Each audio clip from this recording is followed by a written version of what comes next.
Howdy, PT37 here. Going to do a tabletop review of the Smith & Wesson 629 Deluxe. Now this gun, I want to go ahead and unload it real quick. Got it loaded. But anyway, this is the 629 Deluxe. It is clear, a little dirty, but the only difference between this and any other 629 revolver is the wood grips, and this one does have the 6.5 inch barrel on it. So other than the wood grips, it's identical to any other 629 classic revolver. This one even says 629 classic on the barrel, so it is the same gun. It's just a TALO edition with the wood grips on it, which are very nice. I'll go ahead and talk about them while I got it brought up. These are like a dark cherry looking color, and they have some nice like scale feeling texture right there, and then like a stippled feeling right there. It just really feels nice, and it looks nice, looks gorgeous. The only knock I have on the grips is that they hurt whenever you're shooting full house rounds through this thing. You can see they kind of stick out just a little right there. That part just like digs into the webbing of your hand. Man, it hurts. I mean, I love shooting the gun, don't get me wrong, but I do have a set of rubber grips ordered for it, which are 20 bucks by the way, so it's not a big deal. So I want to slap those dudes on there for shooting full house rounds, or if I want to shoot a bunch of them. But anyway, these are gorgeous. They're going to be on there 99% of the time. But anyway, I'll show you the lockup on the gun. The cylinder is very tight. I don't know if you can tell, but it wiggles just ever so slightly. And then with the hammer cocked, it does not wiggle. Not wiggle at all. And the cylinder gap, I have a hard time finding it. It is so stinking tight. There it is, kinda. Well, yeah, right there. There is the cylinder gap. Out of the revolvers I own, that is the tightest cylinder gap of any of them. Which I only own a 686 and a 4-inch. I bought it brand new, and same with a GP100. Out of both these three, this one definitely has the tightest cylinder gap, which is it makes for an excellent shooter. I loaded these up. These are a 200 grain flat point bullet. It's just a chunk of lead, and these are really light loads, but they shoot excellent. I mean, I had my first 6 shots of these. Whoops. My first 6 shots of these, I shot just a paper target at about 10 yards, and I had 4 of them touching each other, and one just right below, and then I had one wild one that was an inch or 2 away. But still, I was very impressed with how this thing shot. It shot amazing.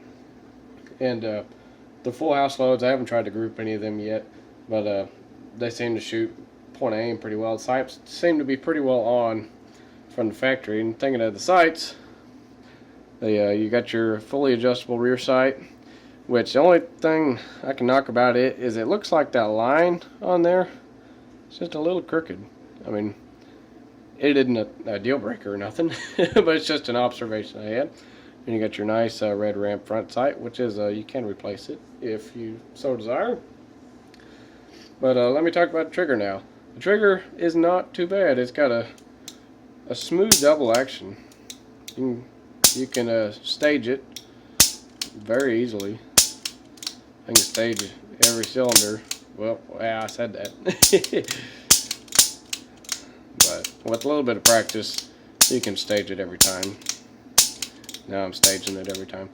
But it's pretty smooth. It's heavy, but what double action isn't heavy? But it's pretty smooth. I like the double action better on this than my 686 I got. It seems just a little bit smoother. But it could just be because it's a bigger gun too. So, but anyway, and in the single action, there's no travel or grit or nothing. It's very crisp.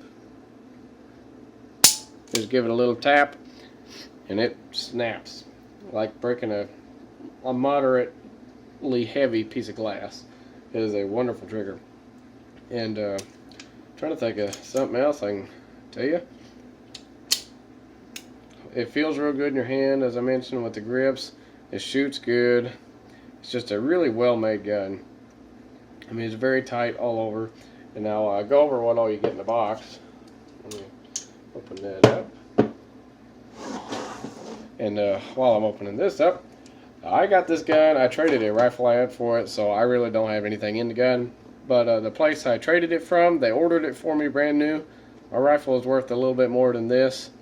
So by the time his cost, anyway, what I'm trying to say, you probably don't care about that. But if I would have bought this gun outright of where I bought it, or where I got it, it would have cost me $840 plus tax. I don't know if that's a good price per se. I'd say it is, because most of their other guns they got are pretty good priced. So I'd say around the $800 to $875 range would be a decent price. And it comes with this piece of paper, you know, it's wrapped up in to keep moisture down. You get a big box. This is a huge box. I got an M&P in the 686, and this box is way bigger than those two. But you get your key lock,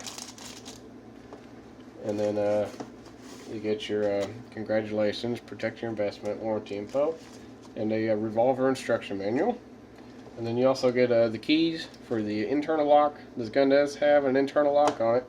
I know a lot of people don't really like that, but good luck finding a Smith that don't have one on it anymore. But if you find an old one without it, you're probably going to pay a good price for it. And whether you like them or not, I don't think it's a big deal, personally. But especially on a gun like this, I don't plan on using this for self-defense purposes. The only self-defense I may ever use this gun for is if I'm hunting in bear country. It will be my sidearm for bear protection.